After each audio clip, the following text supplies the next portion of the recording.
Bien, mis hermanos, no cierren su Biblia, ténganla abierta ahí en ese pasaje.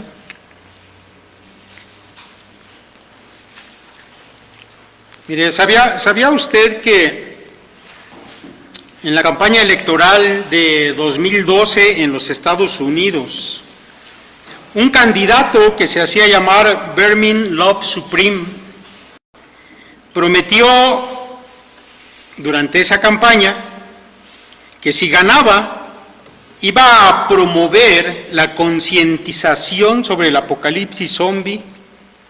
Prometió también que iba a invertir en la investigación de los viajes a través del tiempo.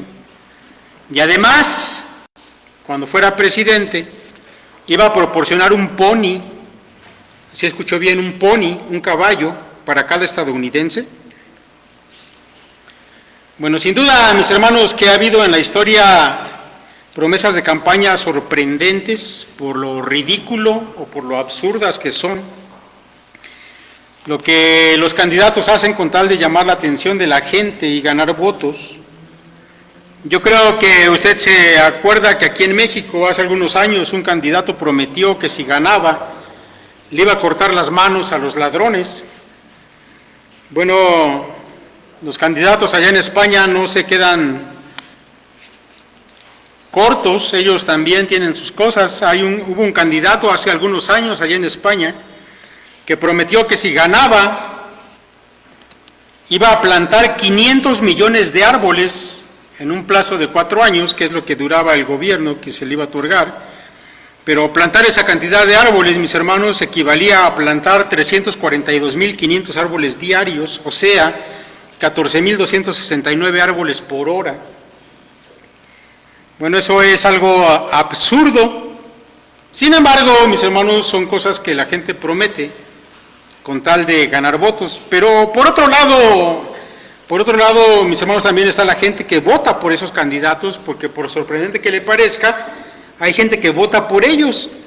Así que de una u otra manera esperan que alguna de esas promesas se cumpla si es que llegan a ganar. Ahora tal vez se pregunte por qué le estoy contando todo esto. Bueno, mire, cuando vamos ahí a los pasajes que estamos considerando estas semanas, allí en el Evangelio de Mateo, pues los primeros capítulos lo que nos muestran es al Señor Jesús siendo presentado delante del pueblo como el Rey, como el Mesías que había sido prometido.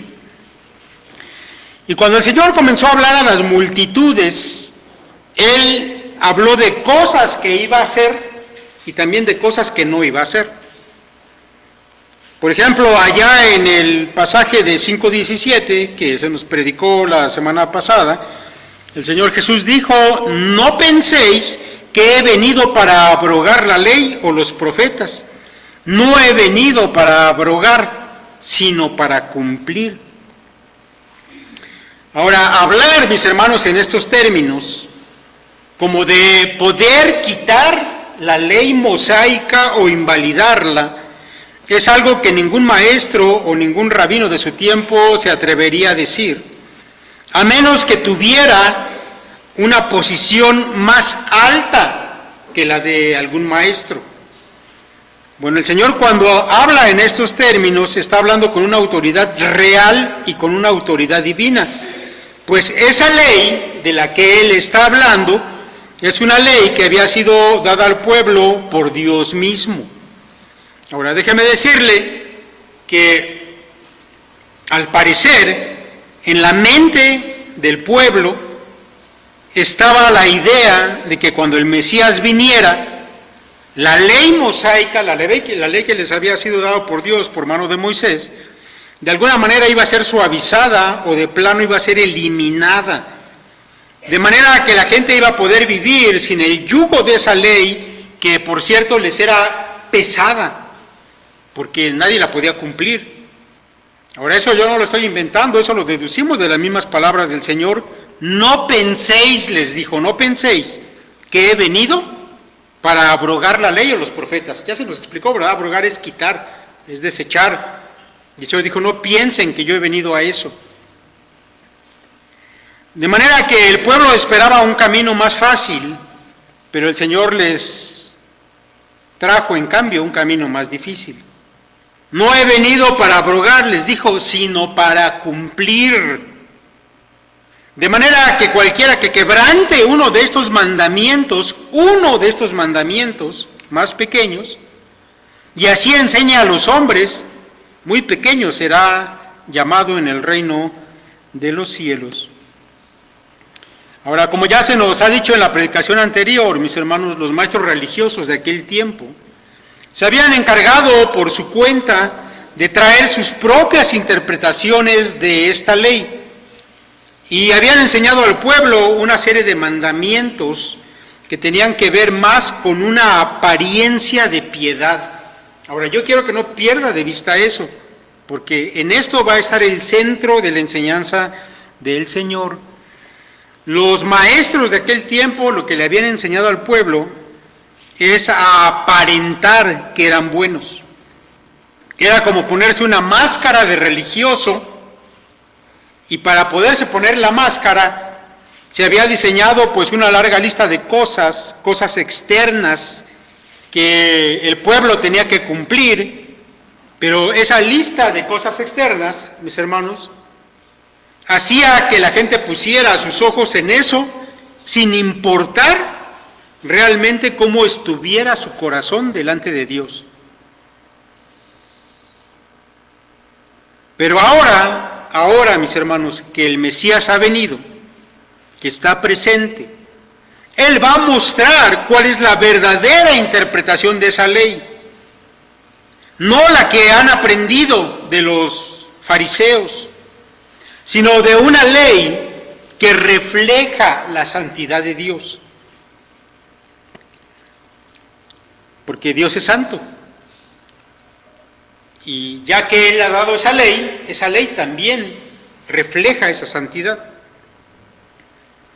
Ahora usted debe saber que un hombre que se pone en presencia de Dios, su pecado es alumbrado y es evidenciado de inmediato.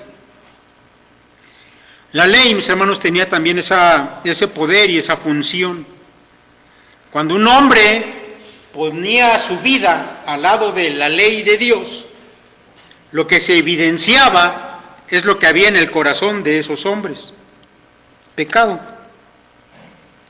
Ahora, no quiero que pierda de vista eso. Dios es santo y la ley que proviene de Él nos muestra las demandas de un Dios santo para aquellos que eran su pueblo. Mire, tomando en cuenta todo eso, mis hermanos, ahora tenemos aquí al Señor Jesucristo, el Rey, el que va a enseñar al pueblo la manera correcta de entender todas estas cosas. Y para hacerlo, mis hermanos, Él va a comenzar a recorrer algunos de los mandamientos más significativos de esa ley y los va a contrastar. La enseñanza superficial de los fariseos con las demandas profundas que en realidad tenía esa ley de Dios para aquel pueblo. El Señor comienza a decir ahí en 5:21, oísteis que fue dicho a los antiguos, no matarás, y cualquiera que matare será culpable de juicio. Ahora, mis hermanos, el Señor comienza con un mandamiento que a primera vista pues parece obvio y no hay complicación para entender lo que aquí se está diciendo. Pero esto lo digo es a primera vista. Ahora, para los fariseos, mis hermanos, este mandamiento consistía en simplemente abstenerse de clavarle un puñal en el corazón a alguien que le caía mal. Y ya no importaba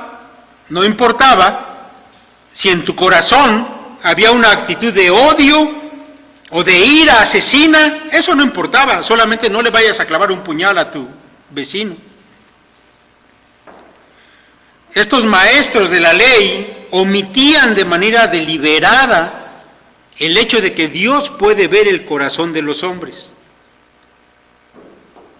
Mis hermanos, eso los rabinos lo sabían, el pueblo lo sabía, pero parece que cuando se instruía al pueblo, eso se dejaba de lado. Una persona que alberga odio, enojo, ira en su corazón, es alguien que no es perfecto ni es apto para estar en la presencia de Dios. Por lo tanto, tal persona no puede entrar al reino de los cielos, porque Dios es santo. Por esto, la enseñanza del Señor Jesús es: pero yo os digo, que cualquiera que se enoje contra su hermano será culpable de juicio, y cualquiera que diga necio a su hermano será culpable ante el concilio, y cualquiera que le diga fatuo quedará expuesto al infierno de fuego. De manera, mis hermanos, que tanto la ira, el insulto, el desprecio hacia los demás son condenados por el Señor. Porque esto, mis hermanos, es lo que está en el corazón del hombre, y esto es lo que Dios mira. Ahora, son estos impulsos internos, la ira, el odio, la amargura, lo que a final de cuentas lleva a un criminal a cometer un asesinato. Pero mire, aun cuando ese asesinato no se cometiera, la ley santa de Dios revela lo que el hombre es, un pecador delante de Él. Ahora, mis hermanos, yo quiero que usted note lo siguiente. Mire, a mí me parece muy interesante notar que lo contrario al odio, a la ira, al desprecio, en el trato con los demás, lo contrario es el amor. Y cuando hay falta de amor en el corazón de un hombre, de un discípulo del Señor, esa falta de amor resulta en una falta de santidad delante de Dios. Lo que quiero decir, y lo que quiero que usted entienda, es que el amor y la santidad van estrechamente unidos. Son tal vez los dos atributos de Dios a los que se les da más realce en toda la Escritura. Dios es santo, y se nos repite una y otra vez en la palabra, pero Dios también es amor. Y también, mis hermanos, la palabra se encarga de decírnoslo constantemente. Bueno, esos dos atributos van juntos. Pero también en nosotros, que ahora somos hijos de Él, debemos manifestar ambas cosas. Si en tu corazón no hay amor por tus hermanos, delante de Dios, mis hermanos, tú no estás teniendo santidad en tu vida. Ahora, por supuesto, mis hermanos, que todo eso proviene del carácter de Dios. Porque mire, cuando Dios decidió salvar a los pecadores, lo hizo a pesar de que Él es un Dios santo. Ahora, piense un momento en eso, porque parece una contradicción, aunque no lo es. Que Dios, que es santo, infinitamente santo, amase a los pecadores.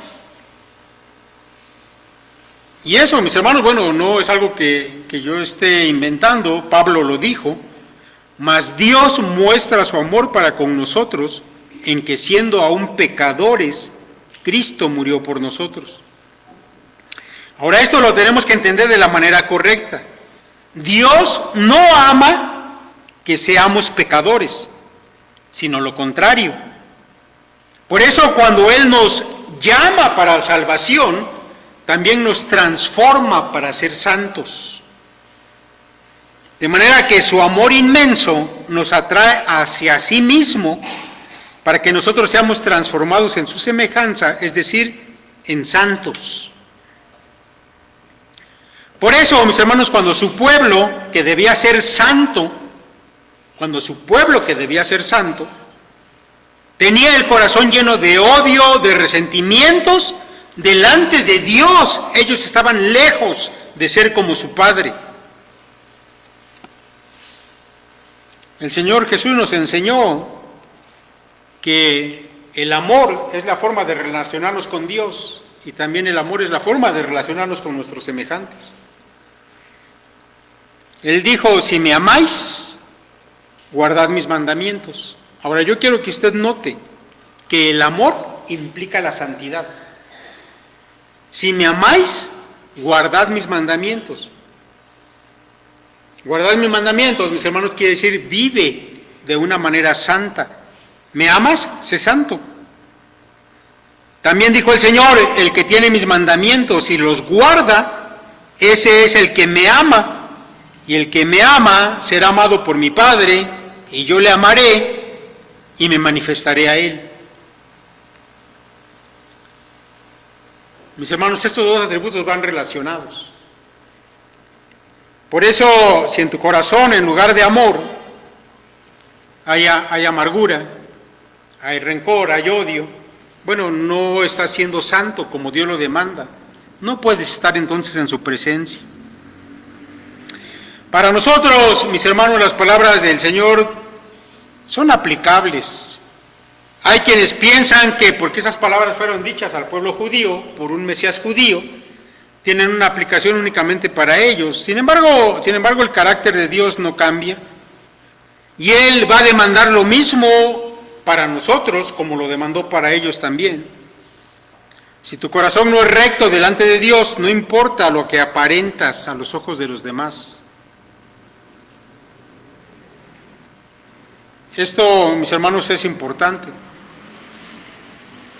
Mira, yo sé que cuando estamos aquí en el templo, cuando nos saludamos, estos breves minutos que a veces tenemos a la hora de la salida, bueno, ponemos una cara sonriente, somos amables, pero mi hermano, ten cuidado, porque lo importante es qué hay en tu corazón.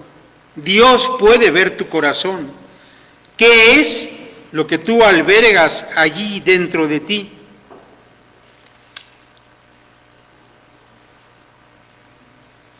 Mi hermano, eso es lo que Dios valora, lo que hay en el corazón del hombre.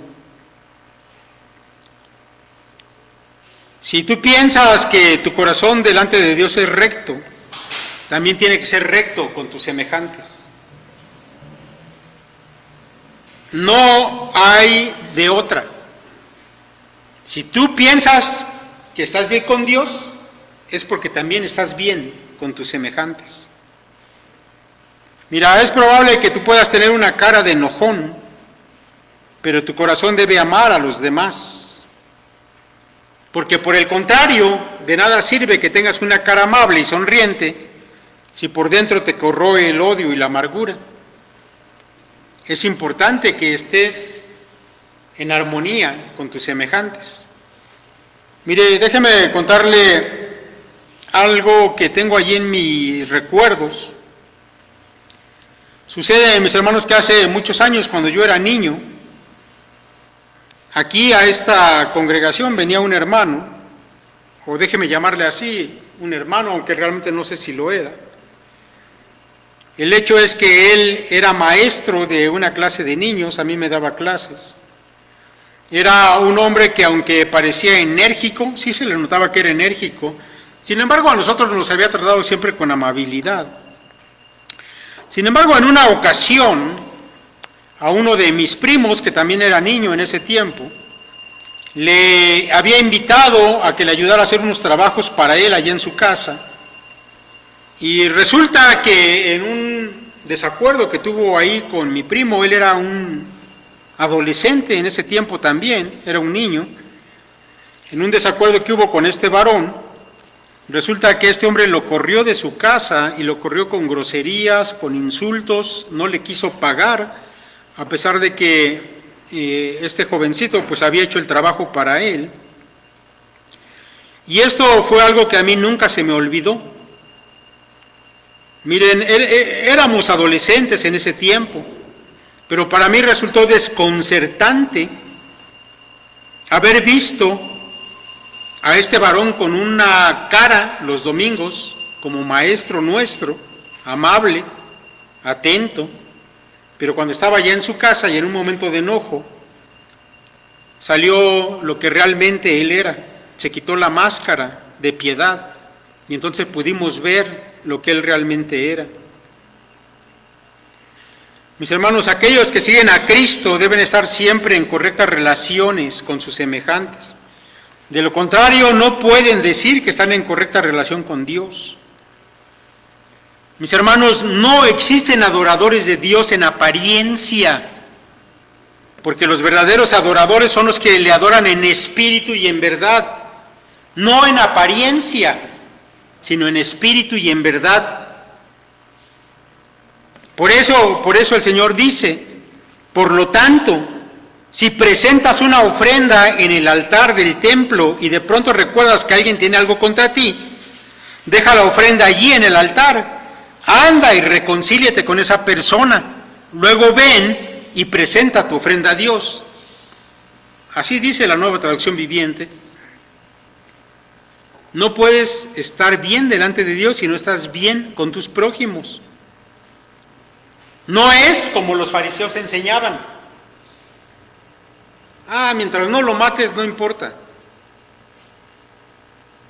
Para Dios, mi hermano, sí importa lo que hay en tu corazón. Como lo expresa también el apóstol Juan, si alguno dice yo amo a Dios y aborrece a su hermano, es mentiroso. Pues el que no ama a su hermano, a quien ha visto, ¿cómo puede amar a Dios, a quien no ha visto? Mis hermanos, ese es un texto que no requiere explicación. Tiene toda la lógica. Así que, mi hermano, ten cuidado de lo que hay en tu corazón. Trata de estar en paz con tus semejantes. Ahora, el Señor no ha terminado con este asunto. Después de esto, Él va a plantear un caso que muestra, mis hermanos, cómo realmente el cristianismo llegó a ser algo radical, algo que la gente de aquel tiempo no había escuchado. Porque lo siguiente que Él va a decir es, ponte de acuerdo con tu adversario pronto, entre tanto que estás con él en el camino. No sea que el adversario te entregue al juez y el juez al alguacil y seas echado en la cárcel. De cierto te digo que no saldrás de allí hasta que pagues el último cuadrante. Ahora, aquí está hablando el Señor ya no de tus semejantes con los que estás bien, sino aún de tus enemigos. Yo les recuerdo que en aquel tiempo aborrecer al enemigo era lo correcto. Humillarte delante de tu enemigo, bueno, eso no era bien visto. Pero el cristianismo vino a poner el listón muy alto en la forma en que un cristiano se comporta. Ahora, en este caso, mis hermanos, se está hablando de alguien que probablemente ha defraudado a su prójimo, le ha fallado, tal vez incluso le ha robado. De manera que ahora ese prójimo al que tú le has quedado mal se ha vuelto tu adversario. Ahora es tu enemigo. Y ahora él va a entablar un juicio en contra de ti. Y entonces el Señor Jesús dice, ve, corre, ve y ponte a cuentas con él. Reconoce tu falta y ponte a cuentas con él. Eso, mis hermanos, requiere valor. Pero sobre todo requiere, mis hermanos, que tú tengas el vivo deseo de estar bien con Dios. Y si para estar bien con Dios tienes que venir y humillarte y reconocer tu falta delante de tu adversario, hazlo. Porque un discípulo de Cristo no debería tener enemigos a causa de una ofensa propia. Es probable, mis hermanos, que lleguemos a tener enemigos, pero que no sea porque tú fallaste. Pero si fallaste, ve y ponte a cuentas. Tienes que intentar resolver el asunto y saldar las cuentas antes de que vengan y te lleven al juez y el juez te ponga en la cárcel. Antes de terminar con eso, quiero decirle como una nota curiosa. Pero bueno, vivimos en un país católico, así que es importante que lo sepa. Este es el pasaje en el que la Iglesia Católica basa su enseñanza, su doctrina, acerca del purgatorio. Ellos dicen, bueno, si tú te mueres y no has resuelto tus asuntos con tus semejantes, te vas a ir al purgatorio. Y allí vas a estar encerrado hasta que no hayas pagado hasta lo último, entonces vas a salir de allí. Bueno, como ustedes pueden ver, no tiene nada que ver con el contexto de lo que está hablando el Señor Jesús. Eso es un absurdo, es una tontería interpretar la Biblia así. pero como ya lo hemos dicho, lo que la Iglesia Católica Romana toca, pues lo pervierte, lo tuerce, como este pasaje, que si lo tomamos en su sentido correcto, como lo venimos haciendo, mis hermanos, la enseñanza que nos da es una enseñanza útil, valiosa, y no tiene que ver con el purgatorio. El Señor Jesús continúa diciendo, ahí en el verso 27, pasa ahora a otro mandamiento y dice, oísteis que fue dicho, no cometerás adulterio. Ahora, los maestros judíos citaban correctamente esta porción de la ley. Sin embargo, en su aplicación, ellos estaban dejando de lado su significado más profundo, como ya lo hemos dicho. El pecado, mis hermanos, se origina en el corazón del hombre. Y parece que para los maestros fariseos eso, pues como no se ve, pues no hacemos alusión a nada de eso, ni lo enseñamos, ni ponemos el dedo allí. Mis hermanos, sobre todo hablando de pecado sexual, este pecado es el tipo de pecado característico que tiene su origen y su desarrollo en los pensamientos. Mire, la Escritura contiene innumerables menciones acerca de este tipo de pecado que corrompe al hombre. Pero mire, corrompe al hombre no solamente en lo moral. Este tipo de pecado sexual corrompe al hombre también en lo físico y en lo espiritual. Así que no estamos hablando de cualquier tipo de pecado cuando entramos al asunto del adulterio o el pecado sexual. De hecho, la Biblia le da gran importancia a evitar este pecado. Y mis hermanos, lo hace, la Biblia le da tanta atención, porque los efectos de este pecado, del pecado sexual, como el adulterio, son muchos. El adulterio no solamente afecta a aquel que lo comete, también tiene resultados destructivos para el matrimonio, que es una institución que Dios le dio al hombre. Pero también sus resultados son destructivos para la familia, que también es algo que Dios nos ha dado. Tiene resultados destructivos incluso para la sociedad, porque una sociedad que pasa por alto este tipo de pecados sexuales se vuelve una sociedad inmoral, y eso, mis hermanos, sin duda que va a traer el juicio de Dios. Pero no solamente para allí los resultados de este pecado. Este pecado puede afectar el testimonio de una persona que es cristiana, puede acabar completamente con el ministerio que tal vez alguien ha trabajado por años sirviendo a Dios, y por un desliz de este tipo todo se puede ir por la borda. Y por supuesto, mis hermanos, que un pecado sexual de este tipo puede arrastrar también a la iglesia con ella, con ese pecado. Porque si quien ha cometido el pecado es uno de los líderes de la iglesia y es puesto al descubierto, la iglesia va a sufrir también a causa de ello. Mis hermanos, es tan serio este asunto que la ley mosaica condenaba este pecado, que es uno de los más graves, con la pena de muerte. De manera que podemos ver por esa sanción, la muerte, que Dios le daba una importancia al hecho de vivir en la pureza, en una pureza sexual. Así es como debía ser su pueblo, y no como los demás pueblos, las demás naciones que rodeaban a Israel, que vivían en una inmundicia sexual y de muchos tipos. Pero mis hermanos, cuando el pecado sexual abunda, cuando ya ha habido una distorsión muy grande en eso, es solamente la consecuencia de un grupo, de una sociedad que se ha apartado de Dios y que ha llegado hasta el fondo de la oscuridad, de lo pecaminoso. Así que, sabiendo los efectos destructivos de este pecado, vale la pena, mis hermanos, que conozcamos sus raíces más profundas. No solamente lo superficial que enseñaban los fariseos. Si queremos evitarlo, tenemos que profundizar un poco más. Mire, para los rabinos judíos el mandamiento solo consistía en evitar el acto mismo del adulterio, pero estaba dejando de lado todo lo demás que estaba en el corazón. Aquí sí vale, mis hermanos, ese ejemplo del iceberg, del cual puedes ver solamente una parte, pero realmente la gran masa de ese iceberg está debajo, está oculta. Así pasa con el pecado sexual. Por eso el Señor dice, pero yo os digo que cualquiera que mira a una mujer para codiciarla, ya adulteró con ella en su corazón.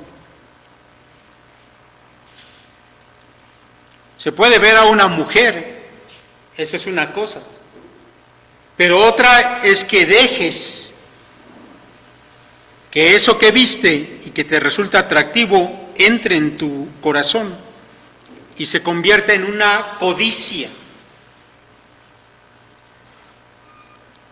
Que tú atesores ese mal deseo y lo mantengas ahí dentro de ti, recreándote en ese pecado. Desde la antigüedad, mis hermanos, ya se enseñaba acerca de esto.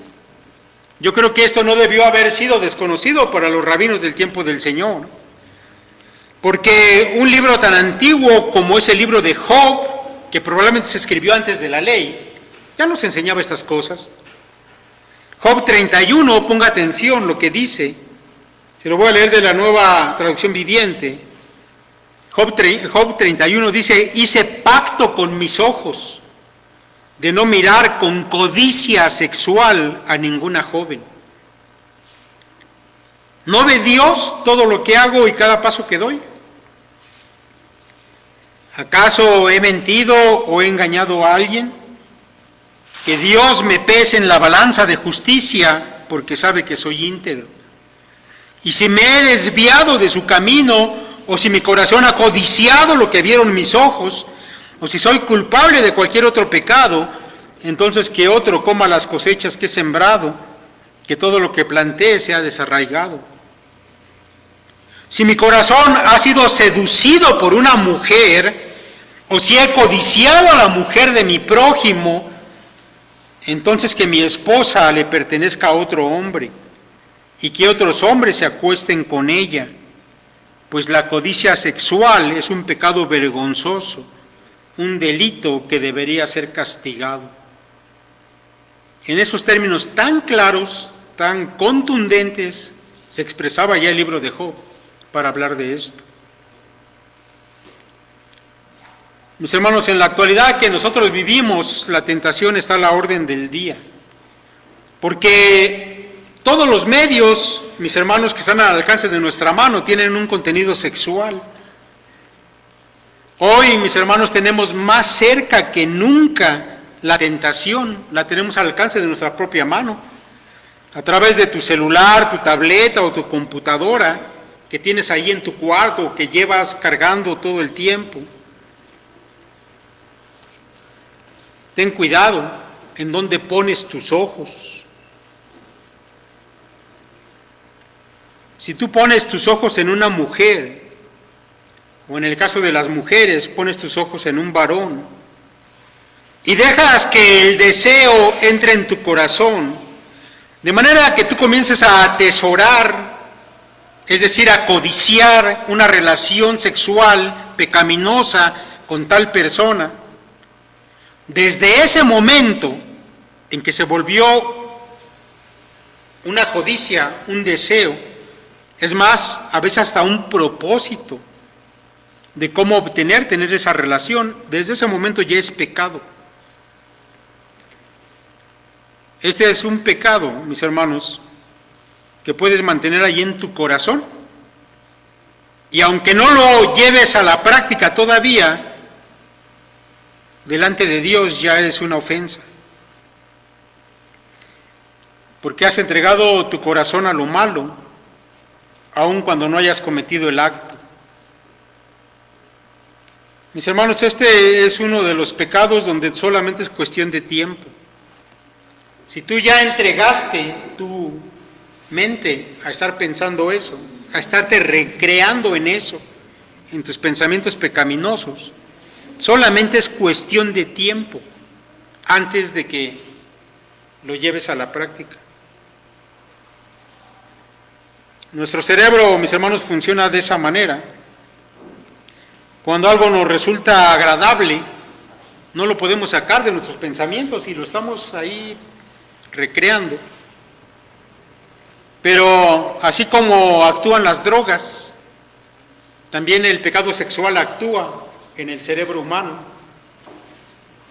Por eso lo sexual llega a volverse adictivo, por ejemplo, como la pornografía, o como las relaciones pecaminosas ilícitas. Cuando ya probó un poquito, tu cerebro te va a pedir más. Así como una persona comienza con una droga suave, después su cerebro le va a pedir más. Y la gente comienza a probar otro tipo de drogas más fuertes, porque el cerebro comienza a pedir más placer para él. Lo mismo pasa con lo sexual. Nosotros vivimos, mis hermanos, en una sociedad completamente inmoral, al grado que hoy en día todo pecado sexual se está mirando ya con una normalidad como nunca antes.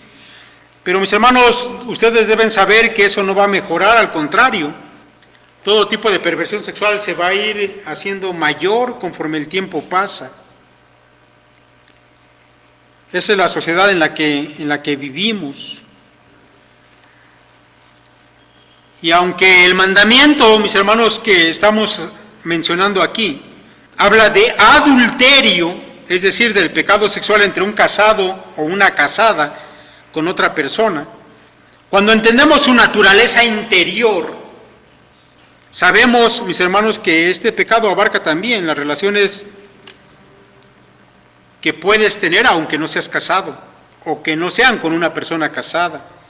Por lo cual también se está abarcando el asunto, mis hermanos, de la fornicación, o lo que para muchos se llama sexo prematrimonial. Y no solamente eso, también estamos hablando de todo tipo de pecado sexual que no es grato delante de Dios, porque debes saber que Dios demanda de ti un corazón puro, no contaminado con pensamientos lascivos. Así que vale la pena, mi hermano, que examines tu corazón. ¿Quieres ser santo? ¿Quieres entrar al reino de los cielos? No debe haber impureza sexual en tus pensamientos y en tu corazón. Por eso la Escritura dice que los adúlteros y los fornicarios no heredarán el reino de los cielos. Entonces el Señor Jesús pasa a atender este pecado en su solución, y Él dice, por tanto, verso 29, si tu ojo derecho te es ocasión de caer, sácalo y échalo de ti, pues mejor te es que se pierda uno de tus miembros y no que todo tu cuerpo sea echado al infierno.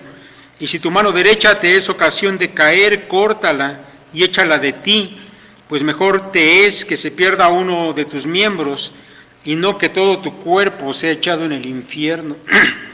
Ahora, la solución que el Señor plantea, mis hermanos, para este tipo de pecado no es la mutilación física. Ahora, se los digo porque ha habido a lo largo de la historia de la Iglesia quienes llegaron a pensar que esto debería interpretarse de manera literal. Incluso hay en la historia un santo, como le llama la Iglesia Católica, aunque realmente él vivió antes de la Iglesia Católica, que se automutiló por interpretar uno de estos textos de manera literal. No debe ser así. Mis hermanos, realmente sabemos, por lo que el Señor Jesús está enseñando, que ese pecado no solamente está en nuestros miembros, sino sobre todo está en nuestro corazón.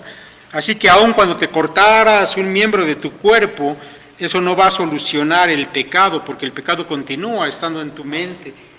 Y cuando yo estaba meditando en todo esto, mis hermanos, estaba pensando que hay gente que aunque esté incapacitada físicamente, sin embargo, puede ser un perverso sexual en su cabeza.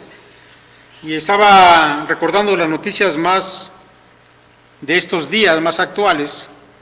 Seguramente leyó o vio en las noticias de esta famosa lista de Epstein, sí, sabe, ¿verdad? De una isla que un norteamericano tenía por allá, una isla muy exclusiva a la que solamente invitaba gente de mucho dinero, famosos artistas de cine, políticos, y en esa isla se hacían todo tipo, mis hermanos, de orgías, pero no solamente, mis hermanos, era un asunto entre hombres y mujeres adultos, sino también se incluían la participación de niños y de niñas, por lo cual ahora que se destapó esta lista y que incluye a presidentes de los Estados Unidos, actores famosos como Tom Hanks, como Steven Spielberg y como otros muchos, bueno, también salió en la lista, y esto a mí me causó asombro al principio, el nombre de Stephen Hawking. ¿Sí sabe usted eso? Un hombre con una mente extraordinaria, tal vez el físico teórico más famoso de nuestros tiempos, que estaba ligado a una silla de ruedas, ni siquiera podía hablar, necesitaba un aparato para poder expresarse, y su cuerpo estaba totalmente paralizado, y sin embargo participó de esas cosas. Porque no es necesario, mi hermano, a veces que tu cuerpo llegue a participar de eso si en tus pensamientos tú eres un perverso. Estas palabras del Señor acerca de si tu mano te es ocasión de caer, córtala.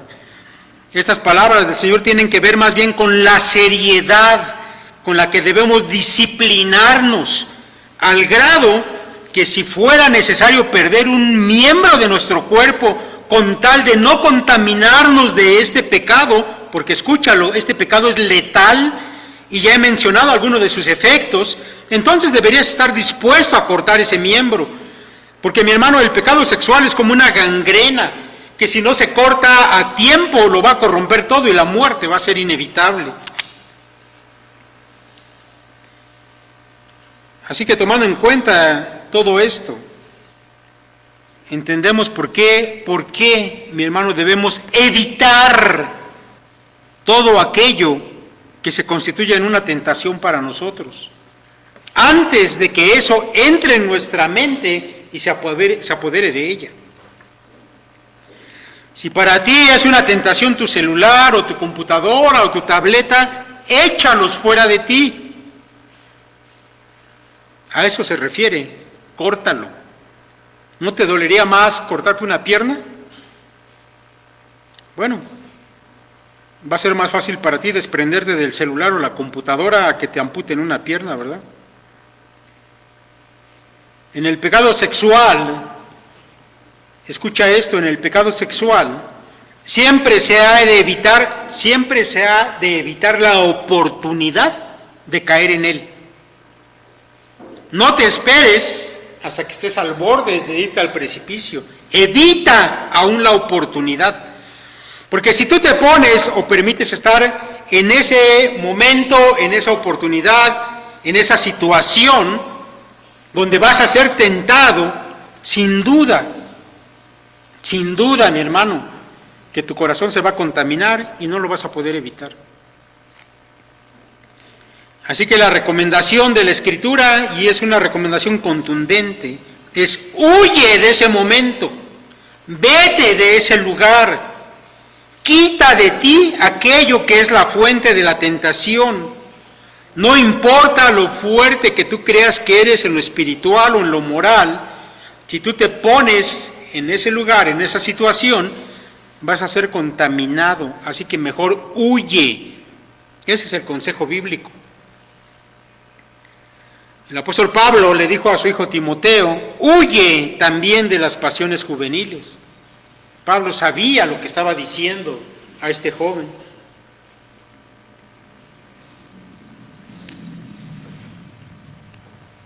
El pecado sexual, mis hermanos, es uno de esos pecados que lo puedes recrear en tu mente desde horas o días o semanas antes de que se cometa. Pero los que han estudiado este tipo de cosas saben que antes de que se cometa el pecado de forma física, las horas previas, la persona ya comienza a experimentar una especie de excitación que también le es disfrutable. Los que se han hecho adictos, por ejemplo, a la pornografía, disfrutan los momentos previos donde se van a poder encerrar en su cuarto y poder ver esas cosas. El asunto es, no permitas llegar hasta ese momento. Córtalo, huye, quita esas cosas de ti. Hay un ejemplo bíblico, otro, aparte del que Pablo le dice a Timoteo, el caso de José. Allí en Génesis, dice la Escritura, hablando ella a José cada día, la esposa de su patrón, de su amo, hablando ella a José cada día, y no escuchándola a él para acostarse al lado de ella, para estar con ella. Aconteció que entró él un día en casa para hacer su oficio, y no había nadie de los de casa allí. Y ella lo asió por su ropa, diciendo, duerme conmigo. Entonces él dejó su ropa en las manos de ella y huyó y salió. Mi hermano, con este pecado no se juega. Huye, evita el momento previo, evita la situación. Ese es el consejo de nuestro Señor Jesucristo, que tiene que ver con el corazón, con los pensamientos, más allá del acto físico. Por último, mis hermanos, y con esto vamos a terminar y lo vamos a tocar brevemente. El Señor pasó a otro mandamiento que tiene que ver con algo importante. Dice, también fue dicho, cualquiera que repudie a su mujer, dele carta de divorcio. Pero yo os digo que el que repudia a su mujer, a no ser por causa de fornicación, hace que ella adultere, y el que se casa con la repudiada comete adulterio. Ahora, mis hermanos, el Señor pasa del asunto del adulterio al asunto del divorcio, el cual, mis hermanos, hay que decir que era enseñado por los fariseos de una manera totalmente errónea, equivocada, desviada. Esta es una de las enseñanzas de los fariseos, que si tú la seguías, te ibas al precipicio. Es una de las enseñanzas que había sido tan torcida, que cuando la gente era enseñada de esa manera y seguía este consejo de los fariseos, o esta enseñanza, lo que estaban haciendo es abrir la puerta e irse de cabeza al precipicio. Porque ellos habían tomado una parte de la ley y la habían modificado en su enseñanza y estaban dejando la puerta abierta para el pecado. Déjeme explicarle esto rápidamente. Mira, ya en Deuteronomio 24 encontramos la parte de la ley a la que el Señor está haciendo alusión. Y esa parte de la ley dice así, ponga atención, dice, cuando alguno tomare mujer y se casare con ella, si no le agradare por haber hallado en ella alguna cosa indecente, le escribirá carta de divorcio y se le entregará en su mano y la despedirá de su casa y salida de su casa podrá ir y casarse con otro hombre. Ahora, ¿qué estaba pasando con los fariseos?